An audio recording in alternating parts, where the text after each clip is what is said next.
हमारे विभिन्न ज्ञानवर्धक कार्यक्रम देखने के लिए आप हमें अभी सब्सक्राइब करें, बेल आइकन को प्रेस करें ताकि आप देख सकें हमारा कार्यक्रम सबसे पहले।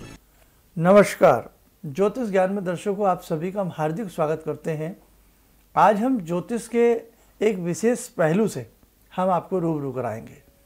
कई बार आपके मन में अग्नि के वास को लेकर के विभिन्न प्रकार के सवाल उठते हैं। जी हाँ, देखो दर्शकों, आप बहुत मेहनत करते हैं।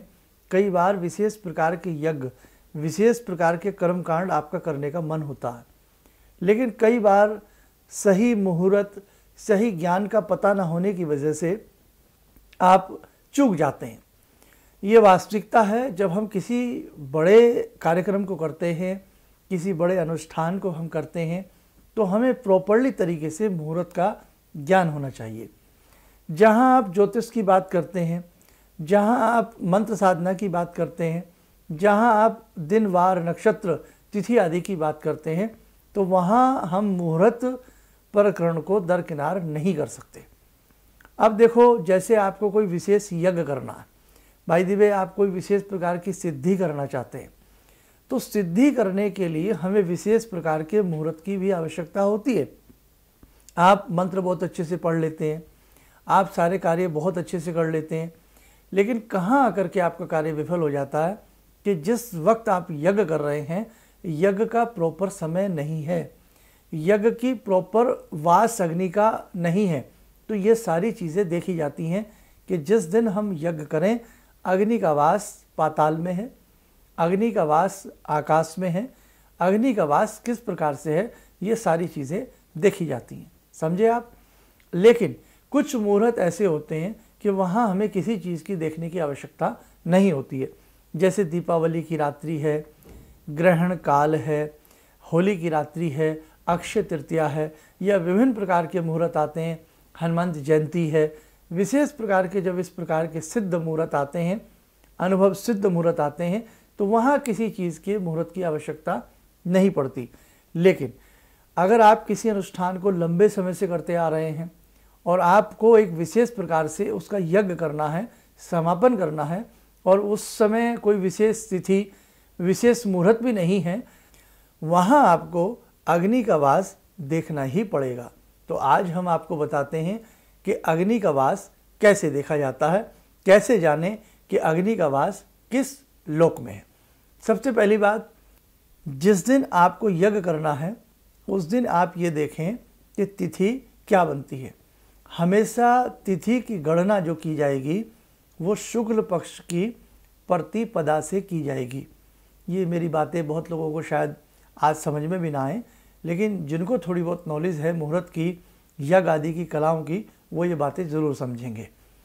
हमने देखना है कि अग्नि का वास कहाँ है, तो हमने ये देखना है कि जिस दिन आपको यज्ञ करना है उस दिन तिथि क्या बनती है।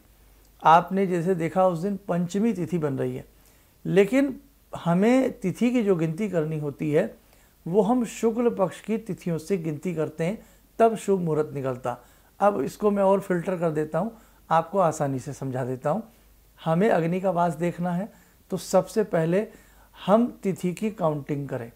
अब तिथि की काउंटिंग हम शुक्ल पक्ष की प्रतिपदा से करते करते करते करते उस तिथि तक आ जाए जिस तिथि में आपको यज्ञ करना है। जैसे आपको कल सुबह यज्ञ करना है, ठीक है, और कल सुबह पंचमी तिथि है, और बाय द वे ये पंचमी तिथि शुक्ल पक्ष की है। हमने कहा कि हमारी गिनती शुक्ल पक्ष की प्रतिपदा से प्रथम दिन से प्रारंभ होती है, और इत्तफाकन पंचमी तिथि बनती है कल सुबह, और प्रतिपदा से हमने 5 तक गिना तो 5 तिथियाँ आ गई, और शुक्ल पक्ष की ही ये तिथि है, तो 5 तिथि ये गिन लें, और ये गिने कि उस दिन वार कौन सा है। अब वार की जो गणना की जाती है वो रविवार से की जाती है, और इत्तफाकन 5वां ही वार बनता है। 5वां ही वार बनता है, जैसे रविवार, सोमवार, मंगलवार, बुधवार और गुरुवार। तो गुरुवार है, बाय द वे कल, एक उदाहरण दे रहे हैं हम, तो कल शुक्ल पक्ष की पंचमी तिथि है और कल गुरुवार है, यानी कि 5वां वार बनता है और 5वीं ही तिथि बनती है। तो नियम क्या है कि तिथि और वार को जोड़ दें और उसमें 1 मिला दें। अब 5 और 5 कितने हो गए? 10। और उसके साथ क्या जोड़ा हमने, 1, कितने बने 11। यहाँ जो जोड़ आए उसको 4 से भाग दिया जाता है, ये फॉर्मूला है। 4 से भाग दिया, अब हमारे बने 11, 4 दूनी 8। ठीक, कितना शेष रहा, कितना शेष रहा, 3 शेष रहा।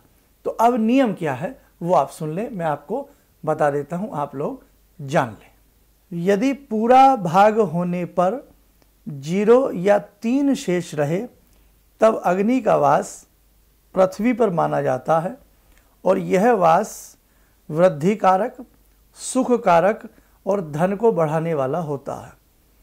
यदि 1 शेष बचे तो अग्नि का वास आकाश में होता है, जो कि प्राण हानिकारक या स्वास्थ्य के लिए हानिकारक माना जाता है। यदि शेष 2 बचे तो अग्नि का वास पाताल में होता है और ये धन हानि करने वाला माना जाता है।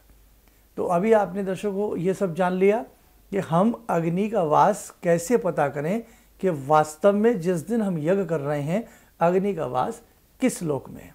तो अक्सर अगर आप कोई बड़ा यज्ञ, कोई बड़ा अनुष्ठान कर रहे हैं या करवा रहे हैं तो उसमें अग्नि का वास देख लिया करें।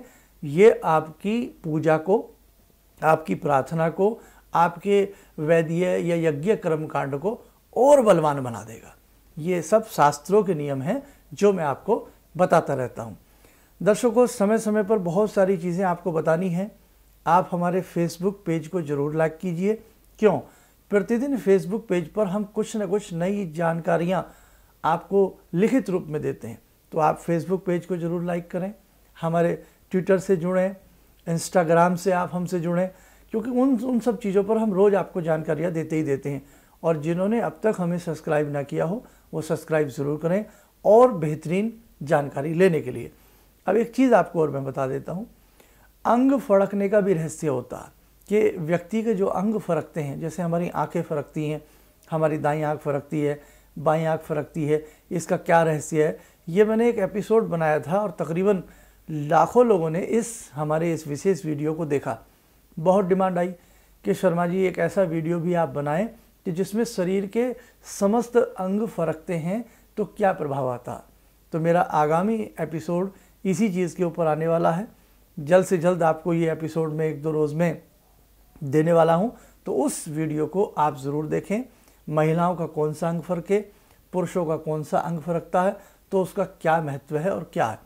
शास्त्रों में यहाँ तक बताया गया है छींक का भी रहस्य क्या होता है। शास्त्रों में यहाँ तक बताया गया है कि छिपकली गिर जाए तो उसका क्या रहस्य होता है।